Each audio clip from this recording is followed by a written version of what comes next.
پھر جو ہے نا پھر وہ لوگ سب لوگ جو میرے چاچی پھوپھی کزنیں سب لوگ وہاں پہ رہتے تھے نا، تو کبھی کوئی 10 دیتا کبھی 20 دیتا، تو میرے پاس وہ ہوتے تو میں ان سے کھانا منگوا لیتی، کبھی کوئی بناتا تو کھا لیتی ان سے۔ اور پھر لوگ اگر وہ سب کہتے کام کر کے دو، تب سب کے کام وغیرہ آپ کو پتہ ہے نا کہ کون برداشت کرتا ہے۔ ماں باپ نہیں ہوتے نا جب دنیا میں، ماں باپ ہمارے ہوتے ہوئے بھی نہ ہونے کے برابر تھے، تو نہ کبھی انہوں نے ہمارے بارے میں پوچھا نہیں، ہم کیسے جی رہے ہیں، کیا ہوا کیا نہیں۔ ابو نے کبھی اپنے اپنے گلے نہیں لگا کے دیکھا کہ میرے بچے کیسے جی رہے ہیں، کیا ہوا ان کو، کوئی کبھی کچھ نہیں پوچھا، کبھی کسی نے بھی نہیں پوچھا۔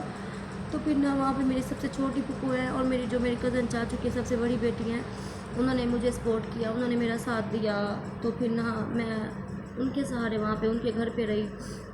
اور میری چھوٹی پھپھو وہ میرا بہت زیادہ خیال رکھتی ہے، وہ جب کوئی مجھے ڈانٹتا تو وہ نا میرا سپورٹ کر کے آگے آتی کہ بھئی ماں کی طرح وہ آگے آتی۔ انہوں نے وہاں سے مجھے احساس ہوا کہ ماں کا ہونا کتنا ضروری ہے۔ تو نا بس پھر ایسی زندگی گزری اور پھر سب لوگ جو ہے نا میرا رشتہ ڈھونڈنے میں لگ گئے۔ تو نا تب میری اتنی عمر بھی نہیں تھی، چھوٹی سی عمر میں ان سب نے نا رشتہ ڈھونڈنا شروع کر دیا۔ وہاں پہ سب لوگوں کے بچے جو ہے نا وہ پڑھائی کر رہے تھے اور اسکولوں میں جاتے تھے، اور ان کی عمر کی جو میں تھی میری، بس سب لوگ شادی کرنا چاہتے تھے کہ اس کی شادی جلدی جلدی کریں، اس کو یہاں سے جو ہے نا اس کا کام نپٹا دیں۔ تو پھر رشتہ بھی ڈھونڈ لیا، پھر رشتہ میرا جو ہے نا ہو گیا زبردستی، میں نہیں کرنا چاہتی تھی ابھی، تو نا انہوں نے رشتہ کر دیا، کہا کہ تم کہاں جاؤ گی، تمہیں کون رکھے گا، ہم تو نہیں رکھیں گے، ہم تو تمہیں نکال دیں گے، تمہارا خود کا باپ بھی نہیں رکھتا۔ تو پھر نہ میں بہت پریشان ہو گئی، میں اللہ سے کہتی اللہ مجھے موت دے دے، میری زندگی عذاب بن گئی ہے۔